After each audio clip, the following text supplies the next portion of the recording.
Once upon a time, a long time ago, there lived a talented artist. His name was Daedalus.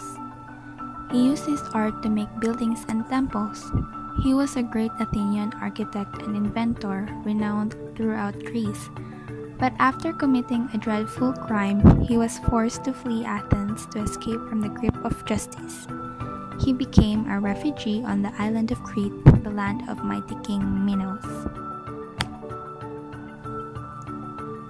Daedalus offered his services to the king, who was pleased to have such a skilled individual in his court. Years later, the king wanted Daedalus to build a maze, a labyrinth, as a home for the king's beloved pet, the Minotaur. The Minotaur was a horrible monster with the head of a bull and a human body. The king loved that awful monster and wanted him to have a lovely home. Daedalus was a bit amazed at the king's choice of pet, but the job was a job. Daedalus planned to make the maze a challenge, so complicated that anyone who entered it would be lost until rescued. That way, the king will be happy, the monster will be contained, and the people will be safe. Daedalus had no doubt he could design such a maze. He really was a fine architect. One day, a group of Greek children sailed to the island. The next day, they sailed safely away, taking with them the king's lovely daughter, and leaving behind them one dead Minotaur. King Minos was beside himself with grief. He did not believe anyone could have entered the maze and escaped alive without help from someone. Most probably help from the man who had designed the maze in the first place. King Minos punished the innocent Daedalus by keeping Daedalus and his young son Icarus prisoners on the island of Crete. Daedalus tried to think of ways to escape. One day, Daedalus noticed birds flying overhead. It gave him an idea. Wings. He needed wings.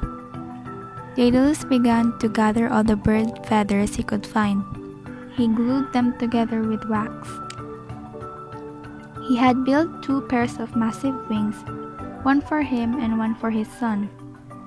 Daedalus put on his wings and noticed that his invention worked greatly.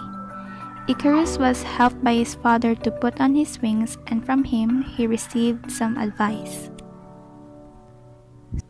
Son, don't ever fly too low near the sea so that humidity doesn't clog the fragile gears, nor fly too high to prevent the sun from melting the wax. Stay close to me at all times. Daedalus fastened the wings to their arms. They flapped their wings and took to the sky. They left the island of Crete far behind them. Water sparkled beneath them as far as they could see. The sky was blue. The breeze was brisk, more than enough to keep them in the air. Icarus was marveled and flew with his eyes closed, piercing through the clouds. He was completely intoxicated by the feeling of freedom. The young man was getting closer and closer to the sun. Suddenly, he noticed that the sun's heat was starting to melt the wax that coupled the feathers to the wing structure. The feathers began to fall and Icarus lost control of his flight. The wings started to disintegrate. The fall of Icarus was unavoidable. He fell from the sky while his helpless father watched his son's fatal fall.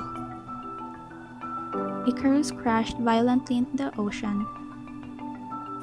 Daedalus flew in search of his son, but he could not find him. After a strenuous search, Icarus' father found his son's body lying dead on a beach. Daedalus lamented that his invention had caused the death of his beloved son.